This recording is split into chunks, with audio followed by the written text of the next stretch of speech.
तो 3 करोड़ से अधिक कर्मचारियों के लिए बड़ी खुशखबरी।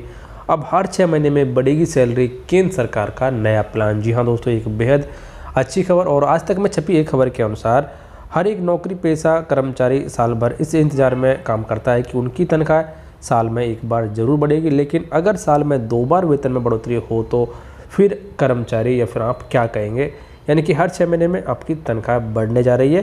तो यहाँ पर इंडस्ट्रियल सेक्टर में काम कर रहे कर्मचारियों के लिए एक नई सौगात यहाँ पर मिलने वाली है। और दरअसल केंद्र सरकार ने महंगाई से निपटने के लिए एक प्लान तैयार किया है, जिसके तहत कर्मचारियों पर बढ़ती महंगाई के बोझ को कम करने के लिए नए महंगाई सूचकांक के हिसाब से वेतन बढ़ोतरी तय की जाएगी। और नियम के मुताबिक इंडस्ट्रियल सेक्टर में काम करने वाले करीब 3 करोड़ कर्मचारियों की सैलरी महंगाई बढ़ने के हिसाब से हर 6 महीने में बढ़ाई जाएगी, जिससे कर्मचारियों पर बढ़ती महंगाई का असर कम हो जाएगा।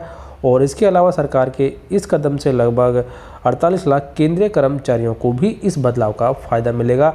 यानी कि इंडस्ट्रियल सेक्टर में काम करने वाले कर्मचारियों के साथ साथ 48 लाख केंद्रीय कर्मचारियों को भी अब इसका फ़ायदा मिलेगा। नए सीपीआई इंडेक्स के आधार पर उनके भी महंगाई भत्ते में बढ़ोतरी केंद्र सरकार की तरफ से की जाएगी। और बिजनेस स्टैंडर्ड की रिपोर्ट के मुताबिक सरकार की एक उच्च स्तरीय समिति ने इंडस्ट्रियल सेक्टर में काम करने वाले कर्मचारियों के लिए उपभोक्ता मूल्य सूचकांक से जुड़ा एक नया आधार तय किया है, जिनका महंगाई भत्ता इस सूचकांक से जुड़ा होगा और उसी के आधार पर उनको मिलने वाला महंगाई भत्ता तय किया जाएगा।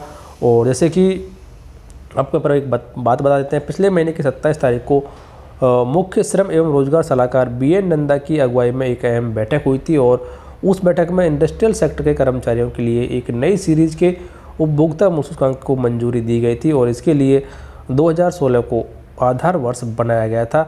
और इस अनुमान के मुताबिक मोदी सरकार के इस फैसले से देश में संगठित इंडस्ट्रियल सेक्टर के 3 करोड़ कर्मचारियों को फ़ायदा मिलेगा। और केंद्र सरकार और निजी क्षेत्र के कर्मचारियों के महंगाई भत्ते का आकलन हर 6 महीने पर होता है। इस काम को अंजाम देने के लिए CPI-IW का सहारा लिया जाता है, लेकिन 2001 के बाद CPI-IW में संशोधन नहीं हुआ है, जबकि इसमें हर 5 साल में बदलाव की ज़रूरत है। और 7वें वेतन आयोग के दौरान केंद्र सरकार और निजी क्षेत्र के कर्मचारी संघ की कर्मचारियों के न्यूनतम वेतन बढ़ाने के लिए CPI-IW के आंकड़ों का सहारा लेते हैं। और गौरतलब है कि CPI का पुराना आधार मौजूदा गणना के अनुरूप नहीं है, क्योंकि पिछले 2 दशकों में उपभोक्ता प्रारूप में खासा बदलाव आया है और महंगाई की गणना के लिए कुछ खास वस्तु और सेवाओं पर नज़र रखी जाती है।